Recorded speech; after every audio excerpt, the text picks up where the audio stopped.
streaming online. Our meeting is being held on the traditional lands of the Gunditj, Mara, Tapwarong, Jadwa, Jali and Buundig people. We'd like to pay our respects to their elders past and present.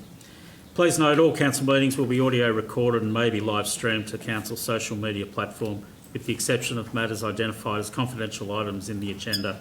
By participating in open council meetings, individuals consent to the use and disclosure of the information they share at the meeting, including any personal and or sensitive information. Other than an official council recording, no video or audio recording of proceedings of council meetings will be allowed without the permission of council. Item 3, prayer. Councillor Campbell will lead the meeting in a prayer. Almighty God, grant to this council wisdom, understanding and sincerity of purpose for the good governance of this Shire. Amen. Amen. Item 4, apologies. There are no apologies. I'll just take this moment just to just speak quickly on Albert Calvano. Last week, Albert made the decision to resign from his post. It's the first time since November 2008 that the Southern Grampians Shire has met without Councillor Calvano being a councillor. So I'll give all councillors an opportunity during their delegate reports to speak to Albert if they choose. But we certainly wish Albert and his family all the best in the future. 18 years is a significant time in the role, and his dedication to the community could not be doubted. So well done, Albert. Just to confirm also the process for the election of a new councillor, it's a VEC process where a recount will be conducted. Expectation from a timeline point of view could be within 2 to 3 weeks, but as we become aware of the confirmation of the date when that recount will be performed, it'll obviously be posted on our social media and website. Item 5, confirmation of minutes. If I could have a mover from someone that was at that meeting.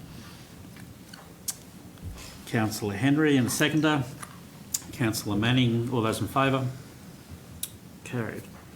Item 6, there's no declaration of interest. Item 7, there's no leave of absence. Item 8, questions on notice. We've received a question from Jenny Rankin. As Jenny's not here this evening, the question and the response will be included in the minutes of tonight's meeting, and a written response will be provided to Jenny also. Item 9, there are no public deputations. Item 10, there are no petitions. Item 11, informal meetings of councillors. Pardon me, informal meeting of councillors record was kept for briefings on 10 March, 24 March, 31 March and 7 April. And, sorry, governance, oh, it has been amended. Oh, yes, sorry, there was just one to be altered there, just on the briefing session 10 March. I wasn't in attendance. Oh, thank you. Management reports, item 12.1, council plan, annual plan quarterly report, 1st July to 31 December. Director Barber. Thank you, Mr Mayor. Councillors, before you is the annual plan report for end December. The annual plan is developed each year to assist the delivery of the 4-year council plan 25 to 29. The annual plan report for the period of 1 July to 31st December has been prepared to provide information regarding the performance of the organisation against the council plan 25 to 29. This is the first report of the updated 25 to 29 council plan that was adopted at the October 2025 council meeting. Councillors, there are 71 actions as part of that. The actions for 25-26, of that 62 actions or 87% are on track, and 7 actions or 10% require monitoring, with 2 actions that are off track at this stage. Details of the performance of each of the actions are detailed in the attached report you received, and you'll note that there was a new look to that report as well, as we had an update of the system as well. Councillors, the recommendation is before you for your consideration. I could have a mover. Councillor Manning.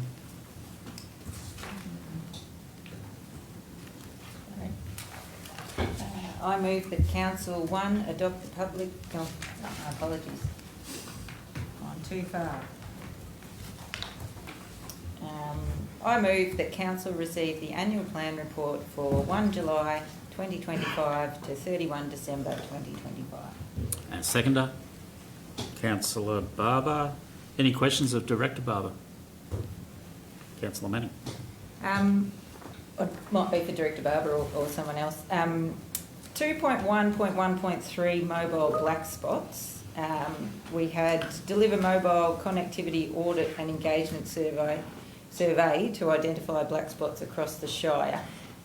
Since this report's been had, we've had a survey open. I just wondered if we could get an update on where that survey's at and what we can expect next. Director Nason. Thank you, Mr Mayor. Councillor Manning, we've had a really great response to the survey, which is still open at the moment. I believe it's open to the end of the month. I think at last check we've had over 100 responses, which is fantastic. I do encourage everybody that hasn't had the chance to fill it in, if you've got known black spots within the Shire, we really encourage you to fill in the form. It's a really simple way to be able to locate on a map where it is. That then gives the opportunity for us to gather all of these and use it as a joint advocacy piece as we look to try and see new mobile phone towers, etc. installed across the Shire. So thank you for the question, but we're really pleased with the initial response. Councillor Campbell. Yes, Director Barber, just obviously written in here, just for the constituents, could you please just explain the two actions, or 3% that are off track at the moment? Yeah. Thank you, Councillor Campbell, for your question. There's two items that are off track. One is that around our reconciliation plan and moving that forward, and the other one is around our combined dashboard for reporting of council actions and services. And both of those are off track because we've had some issues with resources in those areas of resignations. But bear in mind, this is December, and since then there's been recruitment and staff come back, and those actions are now being worked on. So we expect those to come in line pretty quickly. Any further, Councillor Manning? I had a question on 2.1.5.1. Ensuring council has a strong voice in the Western Victorian water strategy. I just wondered if we could explain a bit more about what the Western Vic water strategy is, because I believe it started off as a drought relief response as a southwest water strategy, and now it has changed. Could we just get a little bit of a background on that and how council is being involved in that water strategy? Mr CEO. Thank you for your question, Councillor Manning. It's really exciting that the integrated water management strategy is underway, even though it's still at very early stages. Regionally, with our councils from the southwest of Victoria, we've been advocating, I think, well, for as long as I've been CEO here, so that's been 4.5 years, for the government to fund this strategy. We were disappointed that, as you pointed out, that it's now a Western Victorian strategy and not focusing on southwest Victoria, as we believe there's not a lot in common between the southwest and northwestern catchments and water resources. However, it is what it is, and it is underway. It will be really important, one of our key roles, one, as a council and as a region, that we're a very strong voice at the table. Regionally, we have, I believe, Councillor Kate Macon, who's Mayor at Corangamite, on the advisory committee, and we have Erin Smith, who's our asset officer, also put forward to be on the advisory committee. But on top of that, we need our community, whether they've got expertise or no expertise, but just an interest in water and water resources, to attend and speak up at the appropriate times during the development of this strategy, which we think will be probably at least over the next 2 years. Our goals as a council, that the councils have discussed, are very much around building water resilience, using the water resources that we have to support our farmers better than what the grid allows at the moment, but then also sections of our community are really concerned about the lack of environmental flows in some of our rivers, and that will be a really important aspect of this as well. Certainly we've worked in the past with DECA trying to encourage not so much deregulation of water licensing, but just a far less bureaucratic approach, and we think easier access to water licensing is a really important part of the diversification of agriculture in our area. So that'll be the other major point that we'll be pushing forward through the development of the strategy. Thank you. No further questions. Councillor Manning, you wish to speak to the motion? Yep. So these reports are council's opportunities to raise concerns about performance in a timely manner, and also an important vehicle for council accountability on their council plan.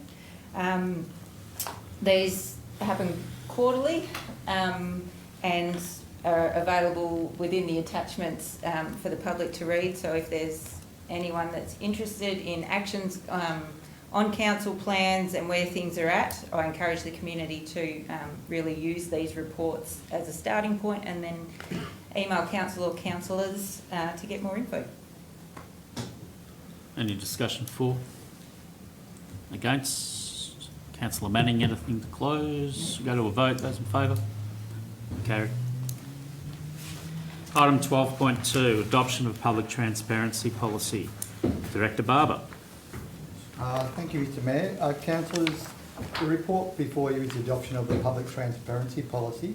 As you'd be aware, the public transparency policy is a requirement of the Act. The policy that we had in place hadn't been reviewed since August in 2020. We decided we'd review it at this point, even though we know coming forward is going to be a model public transparency policy that local government Victoria has put together for the sector. And you'll see in a couple of my reports, that's a bit of a trend through the local government sector, is that we're going to these model documents that are across all councils, rather than every council having to adopt their own. Councillors, we did go out for public exhibition on this policy and use the council social media and the Engage With Us page to do that. So, interestingly, we didn't get any responses to it. I think it's just because my items aren't exciting, because we use exactly the same process that Director Neeson has just gone through for the black spot, and we had 115 for that and none for my item. So I just wanted to point that out because it was the same process. So I think the process is okay. I just don't think it's an item that's exciting. So you'll note there's been some changes in relation to inclusion of the FOI email address. The code of conduct has been updated to the model code of conduct, which it is now. References to community engagement submissions has been amended to make it clear that they will be de-identified. There's reference to section 223 under the Local Government Act and removal, reference to the section 223 under the Local Government Act 1989 removed and updated to the current Local Government Act as far as public engagement, and confidentiality section updated to provide further information at councillor briefings. Councillors, the recommendation is before you for your consideration. We throw our arms around you. Oh, Director Barber. Could I have a mover? Councillor Henry. I move that the council, 1, adopt the public transparency policy, and 2, rescind the previous version of the public transparency policy. Seconder. Councillor Campbell. Any questions of Director Barber? Councillor Rainsford. Yeah, I'm particularly interested in the specifics about what is put out for public community engagement, and I think there is. So I'm interested in things like the budget process, which I've spoken about before, and I think we've potentially changed to this year to putting our budgets and financial plans out for public feedback. So how come there's not actually a bit more detail rather than motherhood statements of what's actually put out? So that's my question is drilling down to the detail of what's made public, rather than just that we're following these different guidelines.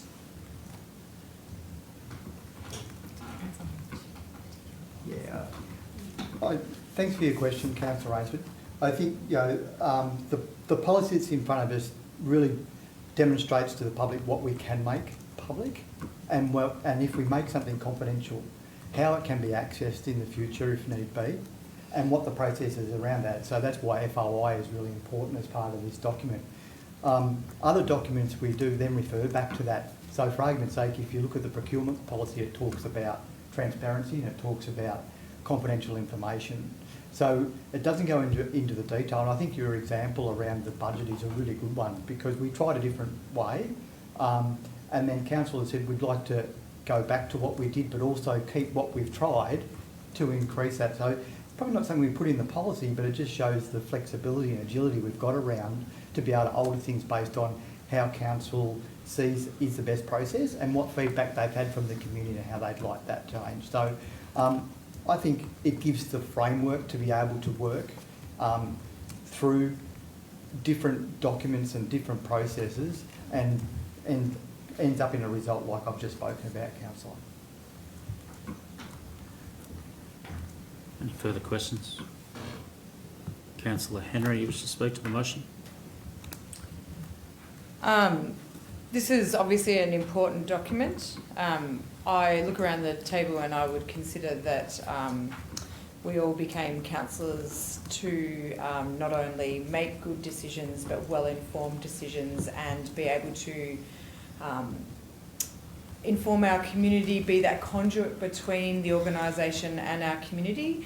I will note too that I've come to learn in my time here that there are times where there's ideas and information inside of briefings that are confidential for a period of time because we require the freedom to tease out ideas and to be able to debate freely.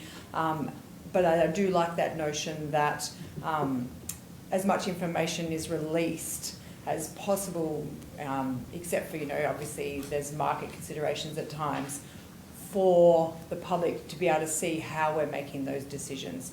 And I take great faith in that even if something is confidential or not able to be released at a period of time, that it's not always going to be so. So it's an important document, it's a flexible document, but I would consider that the impetus is on making sure that where we can, we are keeping our public well informed. Discussion 4. Councillor Manning. Basically, we're required by law to abide by the public transparency principles and to have a public transparency policy. Any change to a state government law, for example, a legislation that states that a specific document must be confidential, we can't change with this policy. That must be changed through advocacy to the state government, which any member of the community has the right to do. I'm big on opportunities, and I'm disappointed that no member of the public has felt compelled to provide feedback on this policy. To those members of the public who complain that council isn't transparent, I say this was your opportunity to engage and have your say and try and help shape the process and the understanding. So we might not get another opportunity for 4 years to change the transparency policy, or as Director Barber said, with new model documents coming in, we may get another one. But this was an opportunity and it has been missed, I believe. Finally, there's many points, important parts to the policy, but there's 2 critical points that I keep coming back to when council is releasing information, is what is being released, are all the relevant documents available, and if not, why not? And these are questions I ask every time I get documents across my desk. And the second question is the information released understandable and accessible to members of the municipal community? Can it be clearer? Do the documents communicate what they need to communicate? I endorse this policy and I will continue to apply its contents to all council work that I'm a part of. Any discussion against? Councillor Rainsford. I'm glad that we can debate freely, and I'm looking forward to what robust debate does look like, that doesn't get you into trouble. But I'm a little bit confused about the detail of this. We've been told we have to adopt a model that's rolled out across the whole state, but I would like a bit more detail. For example, you shouldn't have to have community people go through the Office of Information Victoria to actually get documents about their assets when decisions have already been made about the management or removal or demolition of those assets. And I think that's what transparency looks like, is you actually need to engage the community in the full information and then argue the case as to why you're doing what you're doing. But not to actually, and the Office of Information Victoria's report said that information concerning community assets should be made available to the affected community prior to a decision is made, not after the decision is made. And I think that's what should be at the core of what we're doing. And if you want to make a decision based on other reasons, but you need to make the information about those assets public. So there's some posthumous examples, and I'm hoping that we're actually moving forward to a better situation. We're actually believing in the transparency and not using briefings but I'm not confident from what I'm hearing that is what's going to happen. So whilst it might be, I hope it's not a breach of the Local Government Act and Code of Conduct to actually vote against this, but I would like to see confidence that there is transparency, the information. If something's at a briefing and it's an asset condition report of a community asset, just because we hear it in a briefing, there's not a reason to actually keep it confidential. And to say it's operational, the definition of the operational is not to. It can be used to actually. It can be used to protect the operations of council, and it can be used for other purposes as well. So I feel that I'll vote against this, hoping that it's not a breach, because I would like to see confidence that there's more transparency into the future, that the community feel that they're fully informed and engaged, and you market the decisions with the full information made available. Thank you. I can confirm that, it would never be seen to be a breach, irrespective of whether you voted for or against anything. Is there any further discussion for? Councillor Campbell. Yeah, I'll just say a quick motion. At the end of the day, it's a public transparency policy, and we've got 7 councillors who have been voted through and had the honour of representing the Shire. And we've been voted in to make decisions with all the information that is provided to us. And then we're able to take that information and debate it in council chambers. And we make decisions from the information that is provided. So as far as I'm concerned, we're given information. We're obviously transparent as much as possibly that we can. There has to be confidential items. I mean, it happens at all levels of government. So at the end of the day, we get to debate it in the chamber and make a decision from there. Any further against? Further for? Councillor Henry to close. I'd just like to close by just refuting or making very clear that any perceived implication of wrongdoing in regard to any of the people at this table is, to me, rather grievous. We do have freedom of debate, but that debate sits inside a code of conduct, and when a councillor does not adhere to the code of conduct, then we have, I guess, a situation where debate is not able to occur. and there are consequences for that. I believe that everyone has a right to clear and true information, and that's also embedded into our code of conduct. And it's also embedded into this particular policy around, is it clear? Is the information accessible? Is it true? But that is also embedded into our code of conduct. And so we have this situation where the policy also speaks to making sure that we are not in a position where there are things being released to the public that are not clear and true. And we need that. Okay, that's something that is discussed in great length in briefing as to teasing out our ideas, testing theories. However, what we release to the public should be the best information possible. We'll go to a vote. Those in favour? Those against? Carried. Item 12.3, procurement policy. Director Barber. Thank you, Mr Mayor. Councillors, the purpose of the report is to present Council with an updated procurement policy. Under Section 108 of the Local Government Act 2020, Council must review its procurement policy at least once during the Council term, which is every 4 years. This revised policy is based on the MAV Best Practice Procurement Policy template, developed in collaboration with procurement professionals across Victoria. The template is designed to be practical, flexible, provide consistency across the sector, and is fully compliant with the Act and the 2024 Best Practice Guidelines for Procurement. So that's where I made that reference before about a document that is across the sector.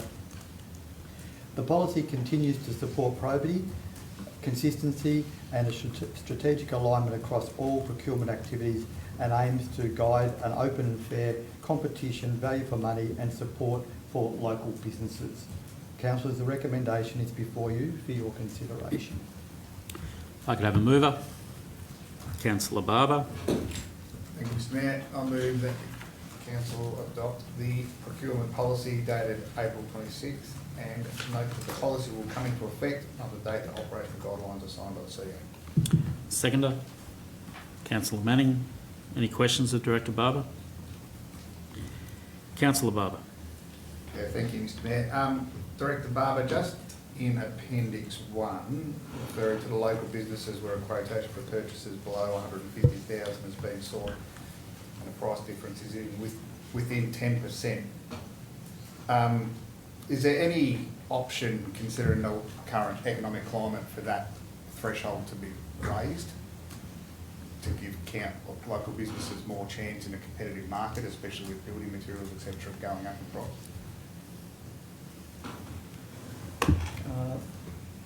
Thanks for your question, Councillor. That hasn't been taken into consideration at this point. The policy was redone and taken to briefing for review some time ago, and I take your point that the market has changed in that time, and of course was based on the principles that we mentioned that are statewide, and that's what generally councils have as that additional amount to support local business. I think it's important in that 10% that there's two parts to that. The first part is quotes and anything under 150,000. So if we have a item that comes in within that 10% threshold, it's there to support our local business. And we also have that as part of our tender process as well. So that's where it is at the moment, but it would need to be a council decision to increase that to anything over 10%. Okay, thank you. Councillor Henry. Councillor Barber, Director Barber, Director Barber. Could you please detail the inclusion of collaborative procurement across the local government sector and how that's changed in this particular policy? Thanks for your question, Councillor. It hasn't changed in any great way. Collaboration has always been part of procurement and for local government. I think selling Grampians is one of the shining examples of collaboration. As you would be aware, over the last 3 years we've been involved in the collaborative project for our IT services and working with neighbouring, or not even neighbouring councils, with the Borough of Queenscliff and with Northern Grampians and West Wimmera in that project to collaborate together to procure services for our IT systems.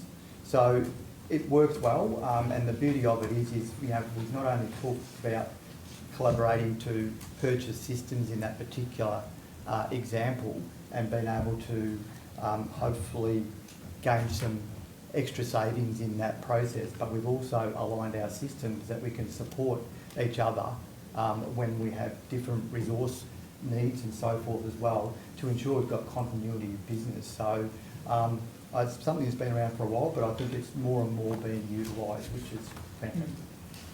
Thank you. Any further questions? Councillor Barber, you wish to speak to the motion?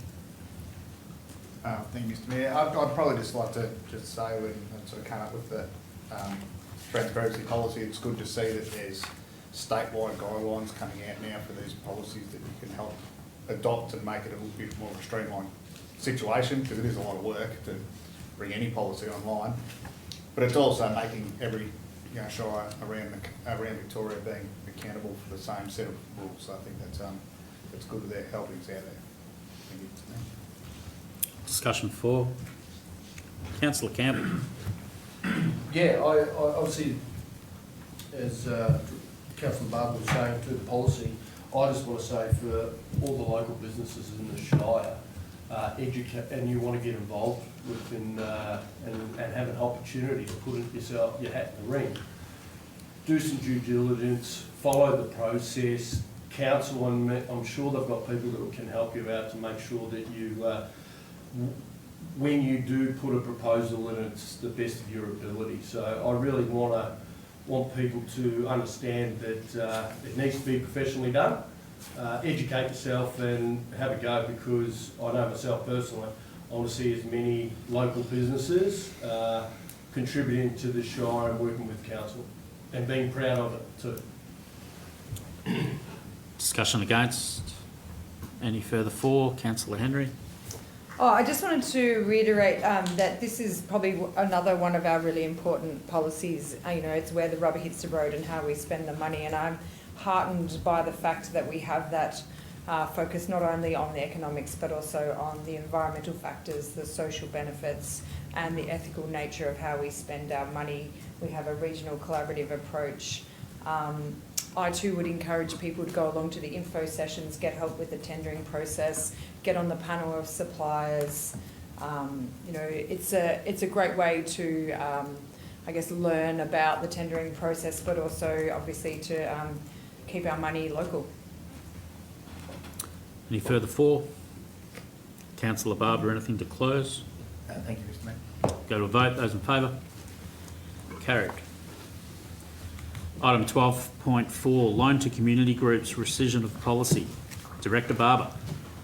Thank you, Mr Mayor. Councillors, the loans to community policy has been in place to provide guidance to council and officers, the situation where funds are requested by the community groups to facilitate a project. The purpose of the policy is to provide an equitable and consistent basis for provision of loans and/or bridging finance for community groups. The policy was last updated in 2014 and was initially created in 1996. The policy has been utilised for a number of years, and has not been utilised for a number of years, and other alternative funding models have matured during this time. This includes the ability for community groups to access community partnership grants. Upon reviewing and updating the policy, it was determined that it is not a required policy and is therefore proposed for rescission. Should the policy be rescinded, community groups could apply to council and be considered for loan funds if their project is deemed unsuitable for other funding streams. Councillors, the recommendation is before you for your consideration. Have a mover, Councillor Henry. I move that the council rescind the loans to community groups policy dated 2014. Seconder, Councillor Manning. Any questions of Director Barber? Councillor Henry. So, Councillor Barber, community groups can still approach council for a loan. So, therefore, how would we consider that loan without a policy?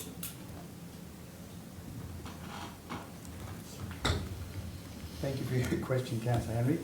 That would be through the normal process of doing a report to council and the due diligence behind that and bringing that directly to council rather than through the pot. So it would be on a case-by-case basis. Okay. Councillor Manning.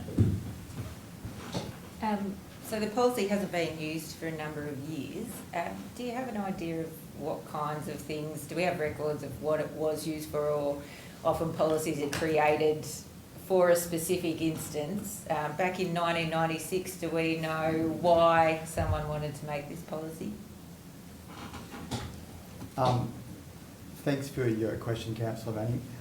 We went back and we couldn't find that this had been used right back to when it was last reviewed. So there just hasn't been a need. And I think in discussions we were having earlier this afternoon, Director Neeson made a good point that most councils had a policy like this back at that time, but they didn't have other funding sources for community organisations to come to. So quite often loans were used for things like lights for sporting ovals and things like that. But now there's grants through different means, whether it be federal funding, state funding, and in some cases the AFL will give funding for lighting and so forth. So as it says in the report, it's sort of matured, and as a result, communities are coming to us to use the policy. Any further questions? Councillor Henry, you wish to speak to the motion? No. Any discussion for? Against? Councillor Henry, anything to close? No, thank you. Go to a vote. Those in favour? Carried. Item 12.5, Audit and Risk Committee Independent Member Reappointment. Director Barber. Thank you, Mr Mayor. Council's Audit and Risk Committee is established in accordance with Section 53 of the Local Government Act 2020. The membership comprises of 3 independent members and 2 councillors. The tenure of independent member, Mr Bill Millard, expired on the 12th of March after appointment by council on the 8th of February 2023 for a 3-year period. In accordance with the Audit and Risk Committee Charter, the appointment of an independent member must be by resolution of council. The Charter allows for the reappointment of an independent committee member to the Audit and Risk Committee for additional 3 years without publicly advertising the vacancy. Councillor, the recommendation is before you for your consideration. Have a mover. Councillor Campbell. I was going to say, in my great words we made here, take it as read. I'll better read this one. That council reappoint Mr Bill Millard as an independent member of the Audit and Risk Committee for a further term of 3 years, concluding 12th of March 2029. Seconder. Councillor Henry. Any questions of Director Barber? Councillor Campbell, you wish to speak to the motion? No. Any discussion for? Against? For. Councillor Henry. I'd just like to thank the independent members, but in particular, obviously, Brian Dempson for putting his hand up to do another 3 years on the committee. His expertise is much valued, as are the other 3 independent members, and this is an important committee for oversight of council. Discussion against? Further for? Councillor Campbell, anything to close? Go to a vote. Those in favour? Carried. Item 12.6, Round 2 Community Partnership Grants. Mr CEO. Thank you, Mayor. Councillors, as you know, it's always a great pleasure to table our twice yearly Community Partnership Grant Report. The report provides councils with information regarding community partnership grant applications that have been approved for funding in round 2 of this financial year. The community partnership grants are provided across categories that include tourism and events, sustainability, community strengthening, community infrastructure, arts and culture and heritage. The program is established to deliver council grants that are responsive to the needs and opportunities of the community, inclusive and equitable to all, and facilitate the flexible delivery of key strategies identified in our Council Plan 2025 to 2029. Importantly, the program supports and brings to life the aspirations of individuals and community organisations within our Shire. Over the last 6 years, Council has provided our community with grants totalling $1.753 million through this program. The report table tonight provides information on the 34 grants totalling $108,633 that have been approved in round 2 of the program for the 25-26 financial year. This brings the total grants provided in this financial year to $258,278. It's important to note that all grant applications are assessed in accordance with Council's Community Partnership Grant Policy dated the 11th of June 2025. This includes an arm's length and rigorous assessment process. Councillors are pleased to confirm to you that our community engagement team put a lot of work into supporting people through the application process, including running information and training sessions in each of our towns. Those that have been unsuccessful in this round will be contacted and offered support to reapply in the first round of the 26-27 financial year. Councillors, the report is before you for noting. Have a mover. Councillor Henry. Yes. I move that Council notes $65,555.64 of community partnership grants of $3,000 and under will be approved under delegation, and 2 notes that $43,077.34 of community partnership grants of over $3,000 will be approved under delegation. Seconder. Councillor Barber. Any questions of the CEO? Councillor Manning. I've got just a couple. Not all of the projects were awarded the full amount that they requested. A majority were. Can you detail the main reasons for this, that the full amount that was requested was not awarded, please? Certainly, Councillor. And look, it does vary across the assessment process. It can often be about the amount of matching funding that's available. It can often be about the cost of the project. It can often be about where the cost of the project may have been quoted in the application as, let's just pick a figure, 12,000. But as we've worked through it, it's actually going to be less than that. So it can vary, but certainly the team worked hard to assess the applications, and we are keen to get the money out the door. Yeah. Quick question. I see that the spend per category is listed. Is there a specific amount of money for each category of grant, or is it to do with who applies that round? Thank you. Oh, sorry. Thank you for your question, Councillor Manning. It was so good I almost fell over. Typically what happens is that we have a notional limit for each of the grant categories so that we can make sure some funding is available across all the categories. And during round 1 each year, we make sure that we try and observe the categories and keep funding aside so that if we get, say for example, heritage, if we don't get any heritage applications in round 1, but we want to make sure there's some funding available for heritage in round 2. But as the year closes out, and typically we haven't this year, but typically the grants are oversubscribed, the categories aren't as important as supporting the community organisations. You okay? Yes, thank you. Just like our Prime Minister, you did not fall. Councillor Rainsford. I've got a question, and it's a curly one, so you're really pleased to hear. But it's interesting, I didn't realise, my question is, and it's great to see this funding for the Dunkirk Progress Association to refresh and clean public toilets and roof, $3,000. My question is, I didn't realise that they do have great public lands or group there, and that might be destructive this is happening. I didn't realise that there were public toilets in Dunkirk that were being managed by the community, and has that or was that ever offered to Glen Thompson before we decided to demolish their toilets? So how long has this been happening for? That's my question. Not sure I quite understand the question, Councillor. You brought together two separate issues. All community groups can apply for these grants, other than those that typically are funded by the state government.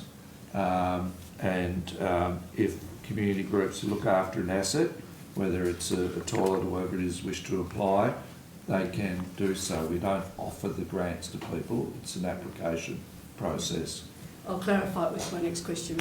So my question is, was this public toilet one of the toilets that was in the report that was given to council prior to making a decision about demolishing the Glen Thompson Memorial Road toilets? Because there was a report provided, it was now being made public because there was a request from community members for that report to be made Point of order. public. What, could you clarify the point of order? Thank you. It's off topic. Yeah, Councillor Rainsford, if we... I'll dissent that it's off topic. Yeah, it's not related to the motion that's in front of us in relation to community grants. It's a totally separate issue. Thank you. It's about transparency. I'll take your point and rule. I'll offer a dissent. Okay, noted. Any further questions?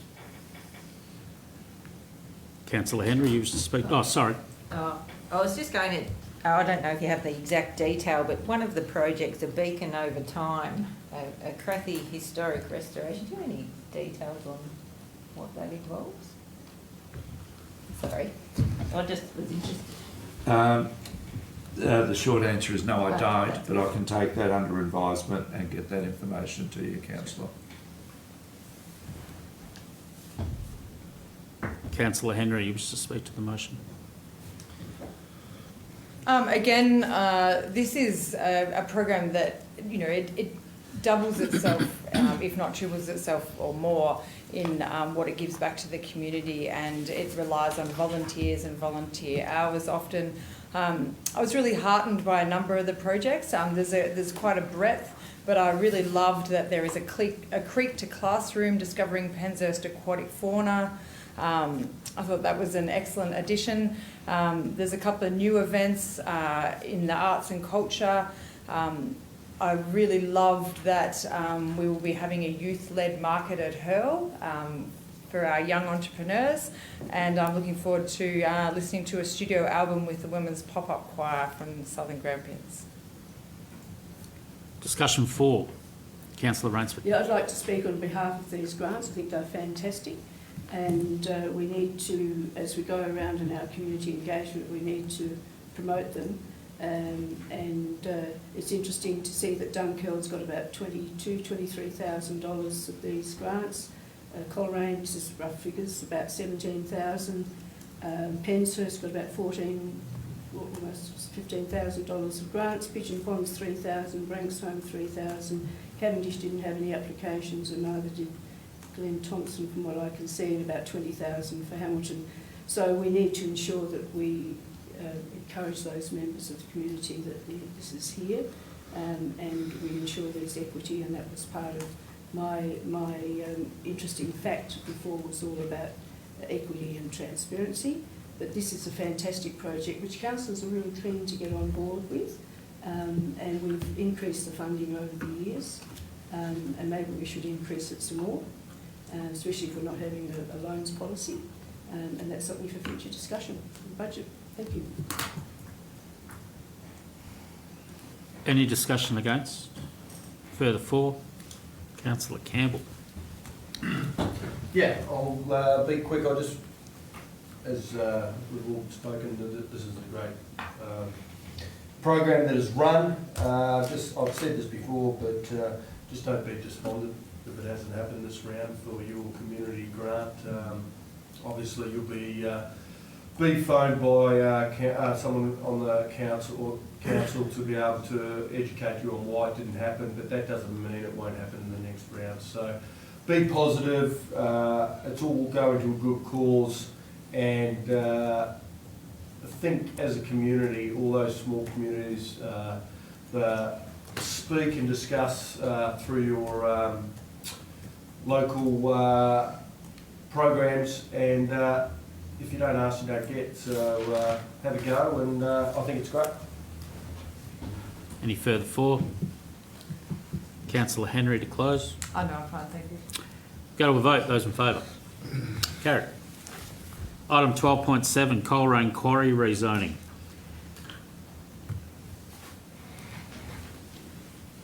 Director Nason. Thank you, and through Mr Mayor, I'd like to present this report on the adoption of Amendment C64 SGRA to the Southern Grampians planning scheme. So this amendment proposes to rezone approximately 5.6 hectares of land in Coleraine from the low density residential zone to the farming zone and remove the development plan overlay from the land. So the changes are intended to facilitate the expansion of the existing quarry in Coleraine onto that adjoining land to the south. Concurrently, there's also a planning permit application that seeks approval to use and develop the rezoned land for the attraction of industry purposes, consistent with an endorsed work plan variation approved by the Department of Energy, Environment and Climate Action under the Mineral Resources Act of 1990. So councillors will be familiar with this application. It has come before you before. So following that previous decision to seek authorisation from the Minister to exhibit the amendment and planning permit, only one submission was received during the consultation phase that was completed earlier this year, which following discussions between the submitter, which was DECA, and the proponent, was able to be withdrawn as a submission related to highlighting that there may be some native fauna in the area, rather than what was first communicated in the original submission, that additional surveys needed to be completed, and their second response actually superseded that in terms of the letters that you've seen in the attachments there. So following that, councillors, we now have a recommendation brought before you for your consideration. Thank you. Mover, Councillor Manning. I move that Council 1 adopt amendment C64 SGRA to the Southern Grampians planning scheme in the form outlined in attachments 1, 2, 3 and 4 of this report. 2, submit the adopted amendment C64 SGRA together with the prescribed information to the Minister for Planning requesting approval. 3, recommend to the Minister for Planning and planning permit TP 30 2025 be approved in the form outlined in attachment 5 of this report. Seconder, Councillor Barber. Any questions of Director Nason? Councillor Manning, you wish to speak to the motion?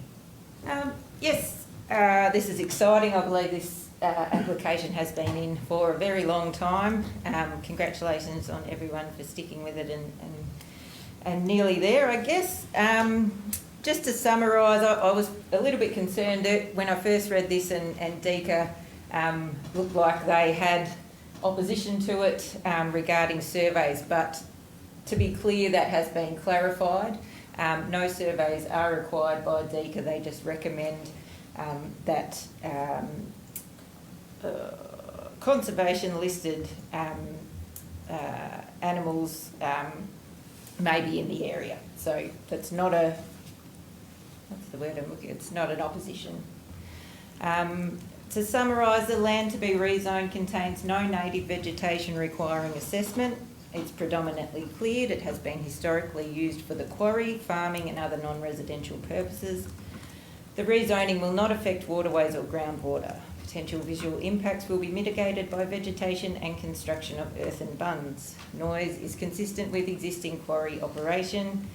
The DECA approved work plan accounts for management of dust emissions, and the land will be rehabilitated once quarry operations cease. I'm happy to support this going further, and I thank everyone for their work, and I hope that it can be done sooner rather than later. Discussion 4. Against? Councillor Manning, anything to close? Go to a vote. Those in favour? Carried. Item 12.8, Hamilton Town Gateway entrance sign, outcomes of community consultation and adoption of design. Director Scanlon. Thank you, Mr Mayor. Councillors, before you, this report focuses on the outcomes of the recently completed community consultation that was undertaken on the proposed new Hamilton Gateway signs. Many of you are aware that this is replacing what are existing 4 signs within Hamilton Gateway entrances, which currently present as a bluestone base with a blue flag sign that indicates Hamilton, but also has a panel that promotes upcoming events, etc. The current locations are in Department of Planning and Transport locations. So the team have engaged with DTP in relation to the current locations and what that means in terms of our future design and location options. That's resulted in 5 new locations being proposed, so 1 additional site, but ensuring that we're consistent with DTP requirements in terms of location within the reserve, the location off the road, and also the materials that we're using. I would also like to acknowledge the submitters. We received 81 submissions, which clearly demonstrated their review of the design and truly understanding what is being presented. And I will also refer to the attachment. Councillors have access to the details in terms of breakdown. Councillors and public have access to the breakdown of those community submissions and the content. I've also included in the attachment an image that indicates what the proposed design will look like. It also includes, as an alternative to the feature stone, to be including an element of representation of wool, or the sheep industry, which is very pertinent to southern Grampians, and that is being considered as a provisional option. Councillors, the recommendation is before you, seeking to adopt this design to enable progress of the project to be completed. Thank you. We have a mover. Councillor Manning. I move that Council 1 acknowledges the submissions received in response to the draft design provided for community consultation, and 2, endorse the Hamilton entrance gateway sign design and proceed with the implementation of the capital works. Seconder. Councillor Barber. Any questions of Director Scanlon? Councillor Rainsford. Yeah, thank you. Yeah, I think that I've been. My question is, how do we manage the inclusion of the scaling of wall? If there's going to be some artistic sort of scale wall representation, which is relevant to the area, how is that decided on top of this, accepting the basic design? Sure. Through you, Mr Mayor. Councillor Rainsford, that image was shown as a result of the more recent community consultation, so that hadn't been factored into the original design. Hence what we're putting forward is that could be a provisional item. So it wouldn't be something that we can cater for within our existing budget. What I mean by a provisional item is that through our procurement, we can provide that image, and if you like, tenderers or contractors the opportunity to come forward to say this is how we would propose to do that and what that cost might be. Obviously that would need to come back to council depending on what that additional, because at the moment we don't have that budget capacity. Thank you. That's right. Councillor Campbell. Director Scanlon, can I get a question on the budget for each sign, please, for the constituents?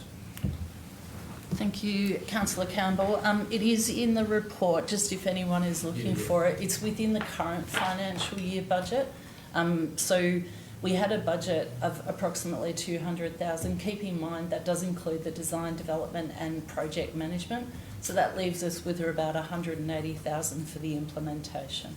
Okay, thank you. Thank you. Any further questions? Councillor Henry. How long is it since we've had sign upgrades in Hamilton? Have we ever had an entrance sign in Hamilton? Thank you, Mr Mayor. Through you, Councillor Henry. I will say from my knowledge, and certainly in my time with Southern Grampians, we haven't done any new signage. I haven't come across anything that indicates the date that they were put in. I'm happy to take advice from others, but I would suggest it's been some time, and I'm going for the design of that existing style. Councillor Manning? I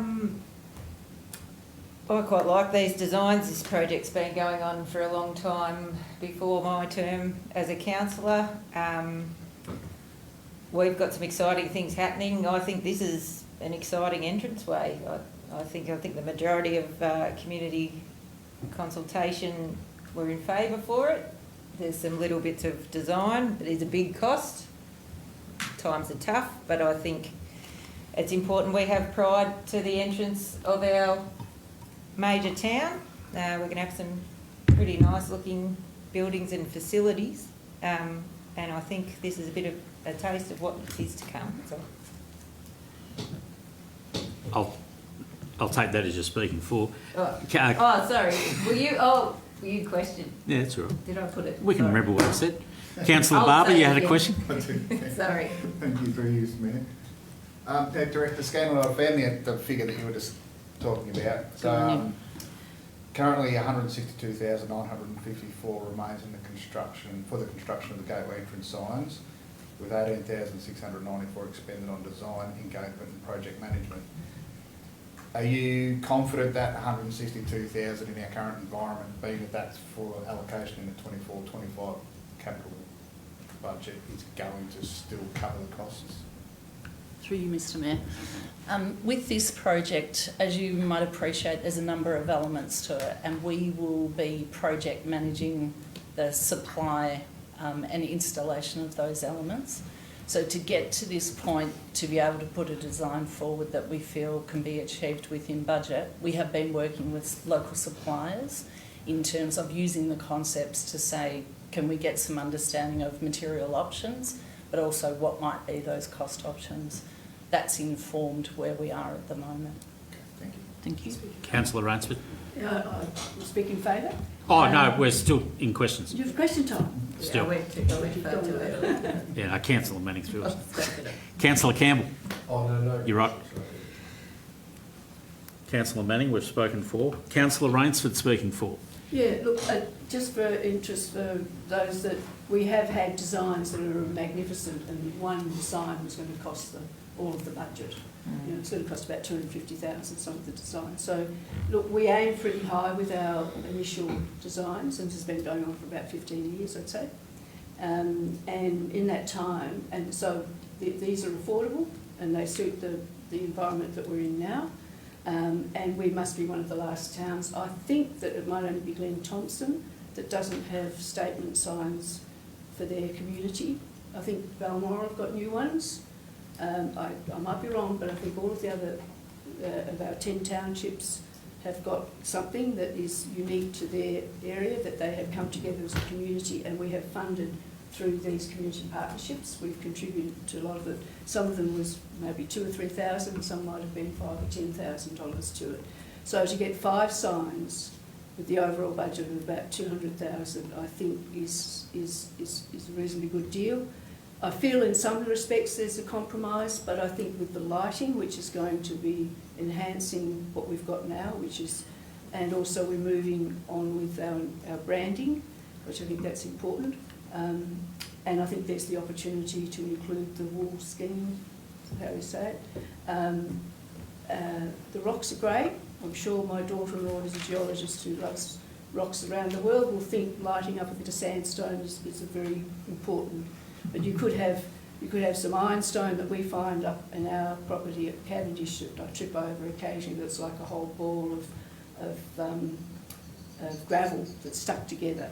And I took a picture of some rock on a bank at our Warren River block, and the geologist who's working in Argentina or somewhere in South America couldn't believe the diversity of the rock that was there, just in that one crop that had been turned over. So, yeah, I think it's good, and we can move on and we can come back with that enhancement with the budget and be made public at that time. Thank you. Discussion against. Further for. Councillor Campbell. No, against. Oh, against, sorry, councillor Yeah. Campbell. Look, the idea, the concept, I've got no problem with. But as a farmer, I stand here and a business owner, and you've got to make decisions and you've got to tighten your belt. Economically right now, I just don't know, when I look at the council plan, community vision, strategy and policy, this is a proposal, is primarily consistent with the pillars. Okay, business, a question, what's it going to do for businesses? The economy, is it going to do anything for the economy? Tourism, leadership and governance. I mean, yeah, okay, people come back and say there's pride in our town, but for me, we've got 181,000 here, but do we need to spend that money now? Now, I know people come back and go, oh, well, it's been in the budget for so long. Well, we've all had aspirations of having things over a long period of time, but sometimes you just got to make decisions that we might have to slide that 181 grand across in the budget to paying with the fuel, which is happening with the economy. So I do feel when things are going really well, it's a bit like a vanity project. When things are going well, it's a little cherry on top, cream on top that just ticks the boxes. I just feel, as me personally, the concept, great idea, it's all good. I just don't think right now is the time that we need to be going down this path to do this, because that 181k could be going elsewhere in the budget. That's my thoughts. Further for? Any further against? Councillor Manning to close. Only to acknowledge all valid points, councillor Campbell. Cherry on top because of what might happen. You could be in fear of what might happen for a long time, and that's why possibly this project has been going for 15 years. I think cherry on top now, let's have something nice to look at, and we'll discuss other items and where they need to be cut during budget. I'm for this. Go to a vote. Those in favour? Against? Sorry, councillor Rainsford. I missed Hand up. 4. 4. Carried.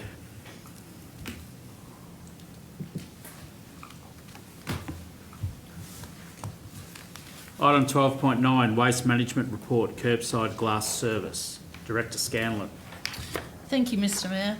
Councillors, as a part of the State Government's Circular Economy Act, which was adopted in 2021, the State Government seeks to transition to a 4-bin, curbside bin system across Victoria. The last of those components is a glass-only bin, which is mandated to be operational from July 2027.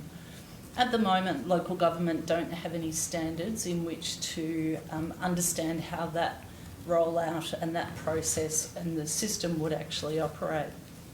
I'll just take a moment to talk about the other 3 streams, to which particularly in the southern Grampians Shire, the community has responded very proactively in terms of the FOGO collection, and we're diverting a lot of significant grief waste from the curbside to landfill into other streams for repurposing.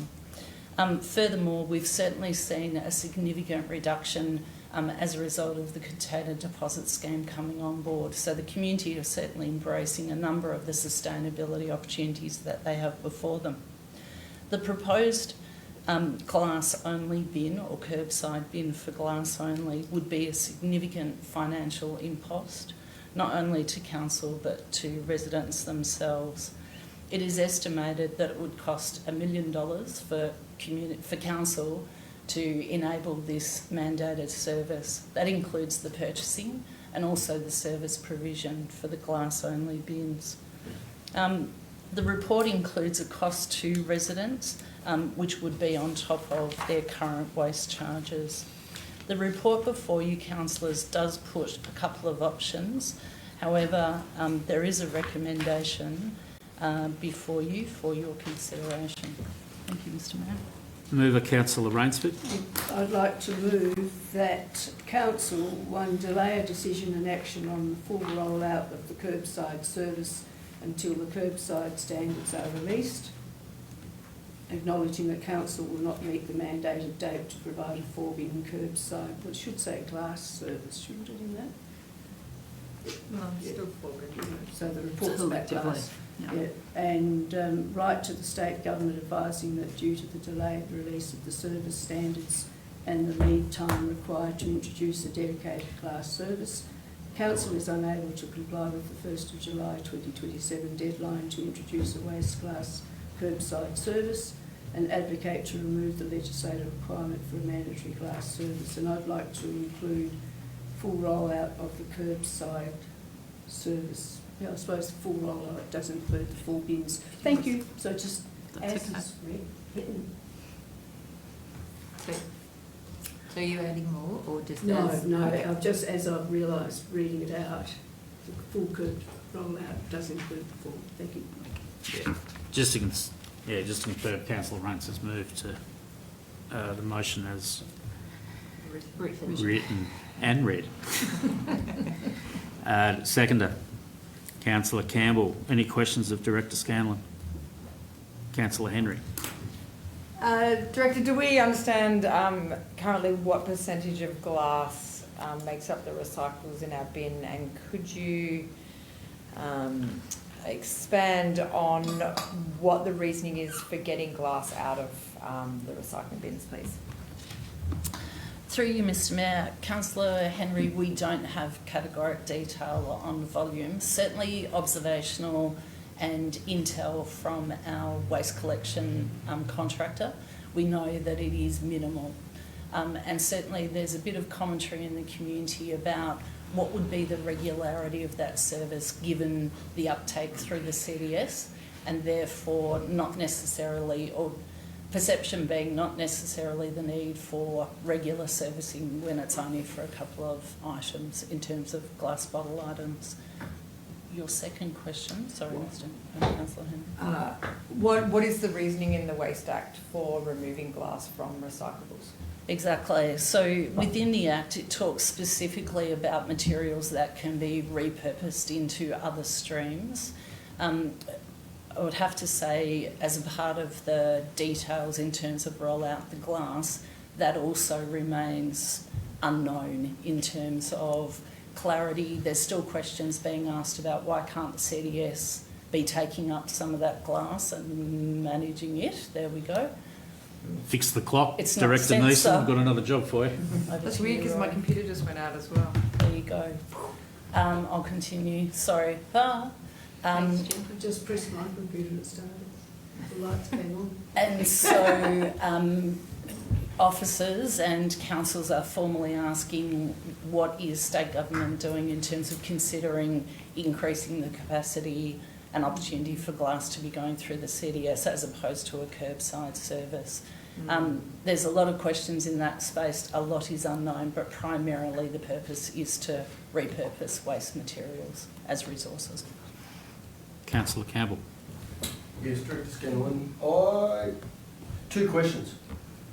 The government's mandated it but created no standards. Is this correct? Through you, Mr Mayor, yes, that's correct, Councillor Campbell. Can you advise of, roughly, doesn't have to be perfect, how many hours you reckon council would put into this? Through you, Mr Mayor, and I'll try and be as quick as I can. This has been a point of discussion, not only for Southern Grampians, but for the region and the state for several years, 5 at least. Okay. And even preceding that, and I would have to say this region has been particularly proactive about thinking about waste streams, what's coming out of state government in terms of future arrangements, but also what can we be doing as a region.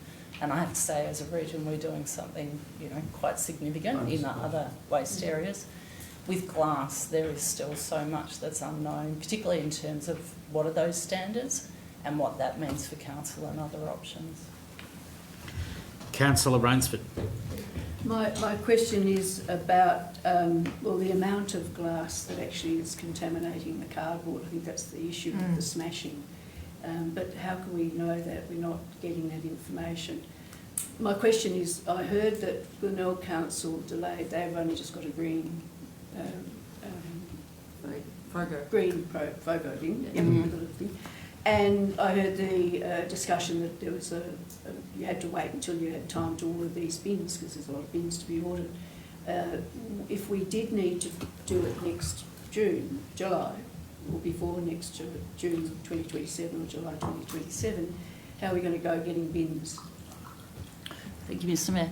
Councillor Rainsford, if council was to determine that they want to go down the rollout path, we would have to take the position of rolling it out over 2 financial years. So we would not be able to secure the full order within 1 financial year. We certainly know the lead time is significant, but also the supply. Yeah, thank you. Councillor Henry, No, it's okay, thank you. any further questions? Councillor Barber. Thank you, through you, Mr Mayor. Director Scanlon, as we know, sometimes the left hand doesn't talk to the right hand when it comes to government. So this has been going on for a long time. Do you know if the TOMRA recycling scheme, which has been rolled out recently across the state, has gone through the state government legislation or a state government department? And happy to take it on notice if you're not sure. If it has, why haven't they contacted local councils to say, hey, we might have messed up a bit here, we want you to hold back on the glass recycling bin, because the TOMRA recycling scheme has gone off more than we expected. Thank you, Mr Mayor. Councillor Barber, from an officer perspective, we meet with state government on a regular basis in terms of updates, what's happening in the waste space. So in terms of the CDS program and the contractor that is leading that, that is consistent with legislation.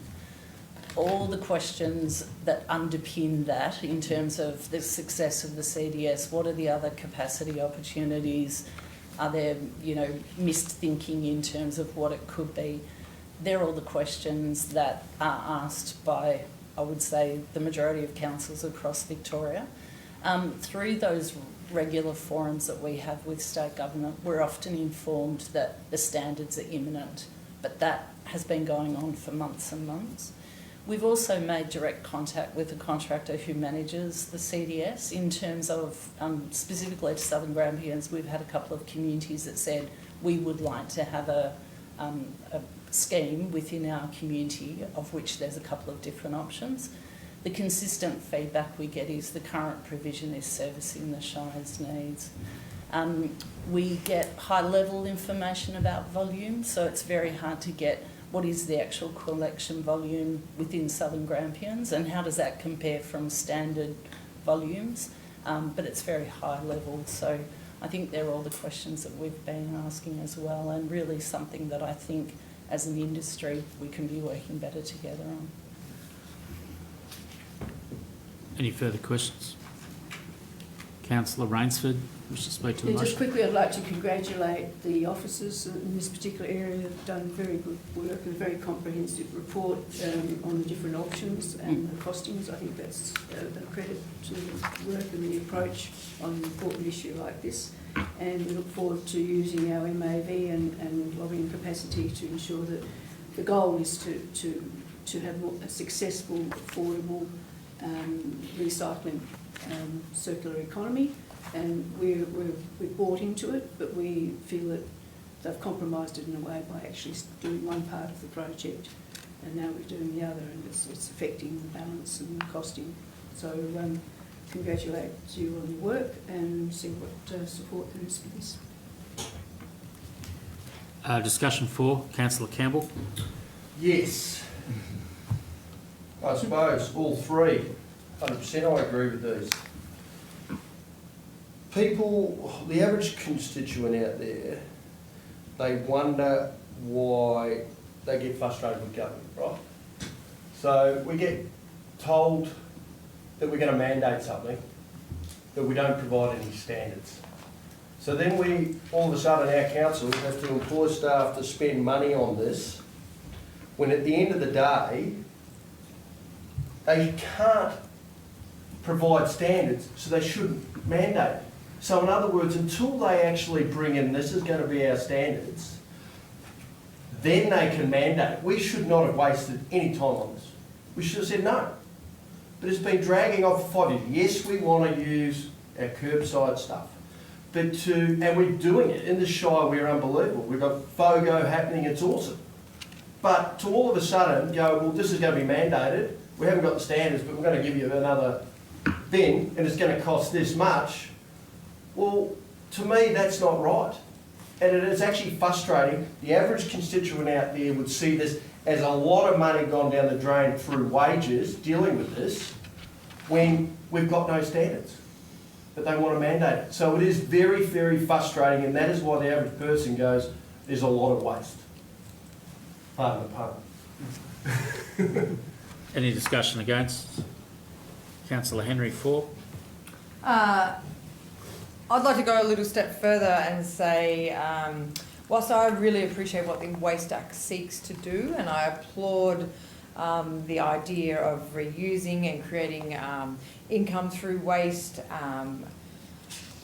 the standards also need to take into account that not every local government is the same, and we have the tyranny of distance, and I would suggest, even though we don't know it, we used to know it regionally. We had really good data until the state wound up the regional waste groups around volumes.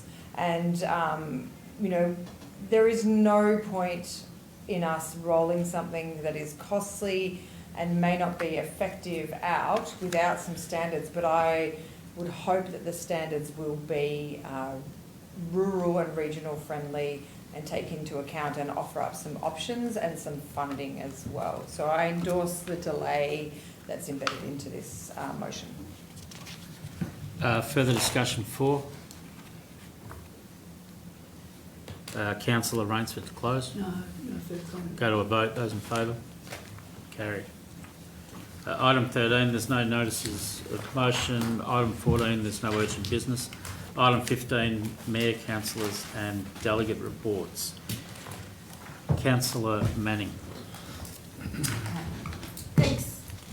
I had a couple of community meetings on the 20th of March. I met with Maren Ridderford, who runs the Western District Families website and Facebook page, as well as writing books and doing a huge amount of research in the area.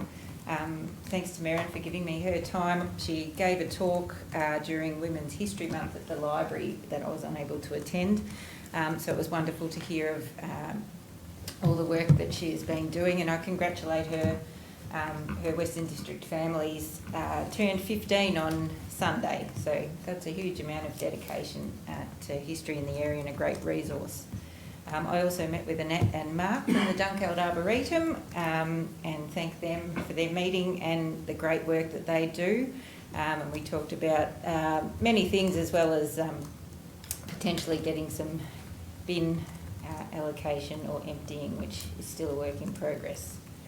On the 21st of March was Harmony Day, and I'd just like to thank all of the council staff who participated in the video that council put out on socials, telling their stories of where they came from different places around the world, and how they call Southern Grampians home. And it's wonderful to see. We do have a lot of people from outside the region who live here, and that's what Harmony Day is all about, is acknowledging all of those people and what they can bring to our community. So I thought that was fantastic. On the 25th of March, I attended the Rotary breakfast with a number of other councillors and staff members at the Speckled Frog, and heard about how Rotary is continuing to roll out their program to prevent and raise awareness of domestic violence. So well done, Rotary, keep going. And today I attended an online forum, an online seminar by a campaign called Put Her Name on It, which is a government-funded program run from the Gender Equity Victoria, and it seeks to correct the gender balance in names of places and art monuments, which is a wonderful thing, and it really goes back to my meeting with Maren, and one of the things that Maren found in one of her books was out of the street names in Hamilton, I think 17 were named after women, the rest after men, but 5 were named after species of sheep. So just shows that, and a simple everyday thing reflects how women are portrayed in history and recognised. So with this program, which includes things like creating name banks, councils are the people that are the authority that can name roads and different things around.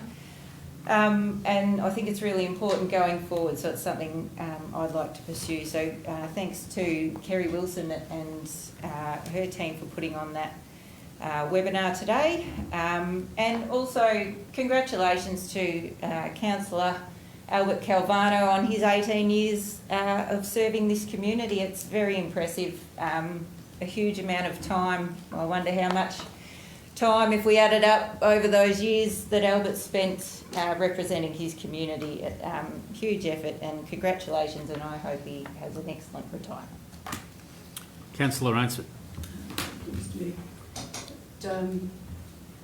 The Rail Freight Alliance Delegate Report, there was an AGM held on the 14th of February which I couldn't attend, but Councillor Carr of the Shire Council was re-elected as the Rail Freight Alliance Chair, and I was elected as a Deputy Chair, and Councillor Graham Newman from Shire Council was elected as Treasurer.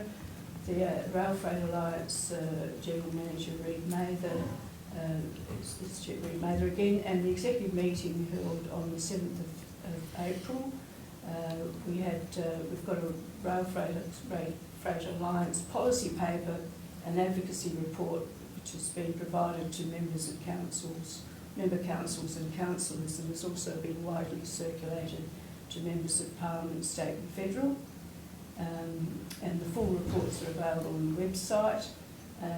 The work on the Maroona Portland rail line, the first major work since changing the broad gauge to standard gauge, which was done around 1995, that has commenced with the clearing of vegetation and ordering of the concrete sleepers as part of the $150 million federal government upgrade to enhance weight and speed capacity of the line and ensuring future use of this arterial link from central Victoria to the Port of Portland.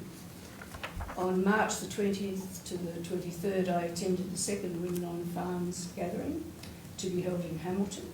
The last one was 20 years ago, which I helped organise in 2006.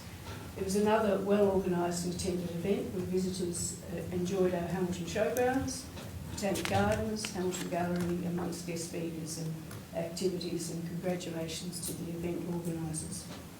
March the 27th, I joined a group of community members, including farmers, Landcare and Nature Trust, Glenelg Nature Trust officers, to find and walk the Wannon River catchment diversions within the Grampians. Our Wannon River is dying. With changed rainfall patterns and reduced annual rainfall over the last 30 years in this district, without any change to the harvesting practices, our Wannon water flow, it's harvested from June to September inclusive, and from my understanding, and the best escarpment catchment, which is harvested where the water flow is the highest, is sent through to Lake Belfield, and it's maximised at this point. There are several, we saw how they work these harvesters, and they have gabion rock formations, but they open up these chutes, and that they're at the bottom of the water, and it goes out, and it's most of the water at the time that we need it. And the period of harvesting reduces the natural flushing of our Wannon River and loss of natural habitat for wildlife, access to water resources for community recreation, stock and domestic use, and our Nigretta and Wannon waterfalls.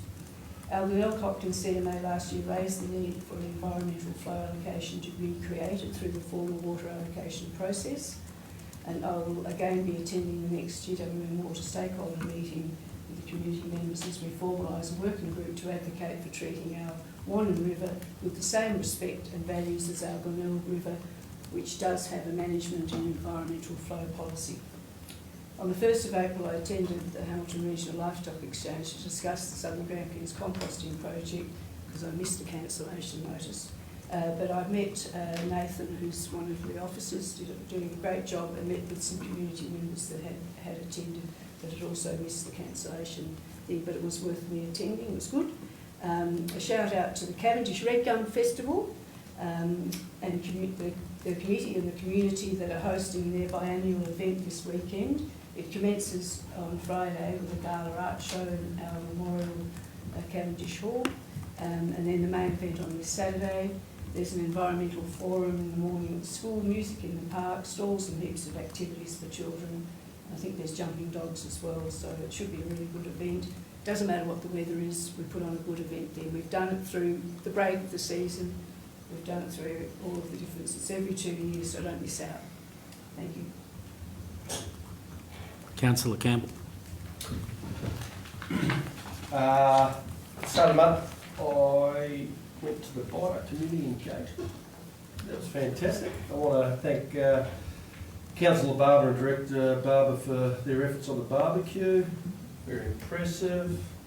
It was just great to see the community. Everyone was getting pretty busy. It's completely different from this time to last year in terms of people being able to get the seed in the ground. We've had a bit of moisture going on to the point where some people haven't even been able to get the seeders going because it's been a bit too sticky. So we're a lot better off than we were this time last year. That's just a fact. Another great, first round of the Western football there. I see Branksome got a win, so that's a positive. I was happy about that. And finally, Albert Calvano. He's been a constant presence in the community, serving not only as a councillor but also mayor. Always giving his time, energy and passion to the region.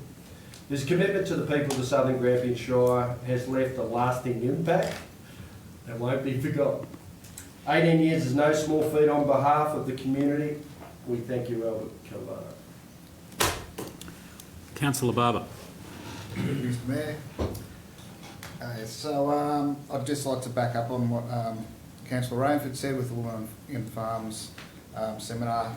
Backed up a lot of local businesses and they spent a lot of money in town. It would have been great for the economy, and I know my son had a couple of busy days chefing and also a couple of busy nights catering with the forum, and so it was fantastic. And he commented even just how good the event was. So. Also attended the Rotary Domestic Violence Breakfast with other councillors. It's fantastic to see that it's still continuing. They're building that awareness and they're doing it through various age levels, which I think is really important. And I've also got a good link now with Portland Rotary, and they're starting to work a little bit with them. I think, correct me if I'm wrong, the other councillors there, I think they're going to do one of their domestic violence sessions with the Portland Kangaroos game in Portland. Which is coming out this season, which is going to be great because it's not got a fairly reasonable sized crowd there. Also enjoyed cooking the barbecue, the wider community engagement with Director Barber, so we did all right. Even went out and got us a couple of aprons just so it looked like professionals. And yeah, it was well received. It was, and thank you to the council officers and staff that helped with all the other little logistics, because I just turned up and cooked the barbecue. Trevor turned the barbecue on, and the staff had all the meats ordered, and the salads were done, and ran very smoothly. And you can see it was a great way to engage with the community, because there was it wasn't sitting people in front of a panel and getting them to ask questions or voice their concerns. They happily discussed their issues with them over a snag, a bit of marinated chicken, which you can't get more Aussie than that.